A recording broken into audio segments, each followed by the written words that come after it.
absolutely loved the Vicar of Dibley series on TV. So many memorable comedy moments. Dawn French falling down a hole in the ground thinking it was a small puddle.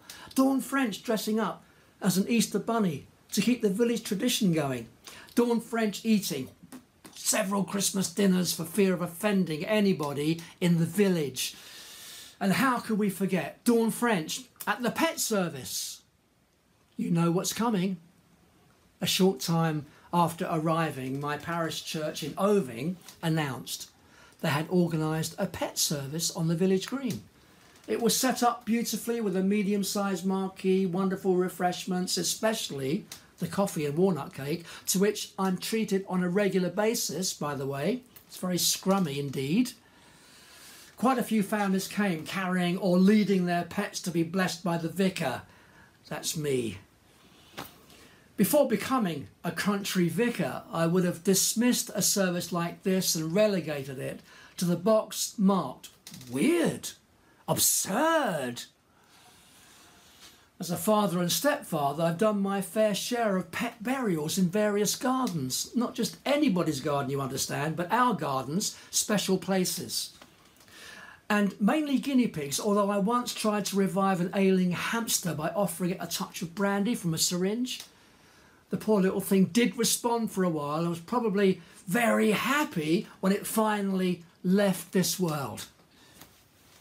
I've also had my fair share of awkward questions about animals going to heaven or not. And I've come to the honest conclusion that it is unlikely that God would create such wonderful creatures only to relegate them into oblivion.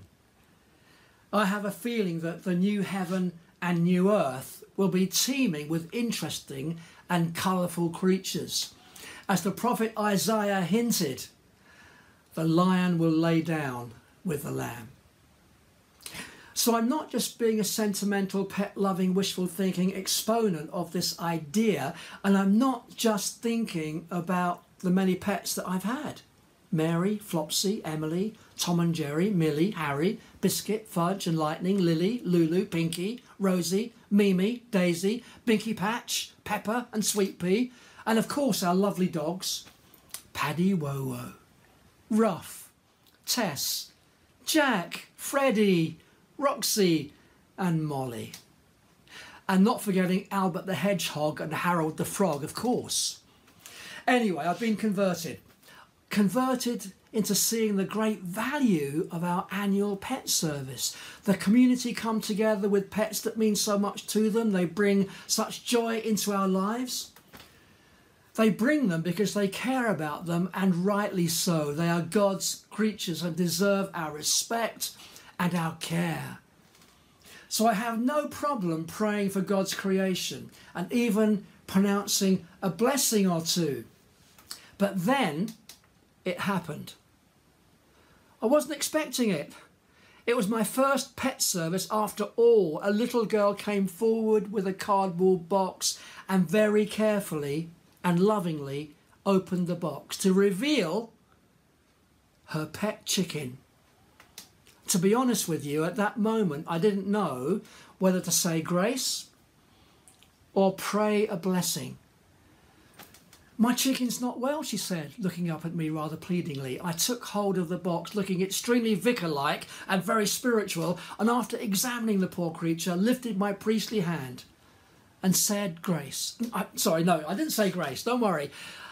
I said a prayer of blessing on the unsuspecting chicken, and off it went with its satisfied owner. Priceless! These kinds of events build community by building relationships. That's what it's all about.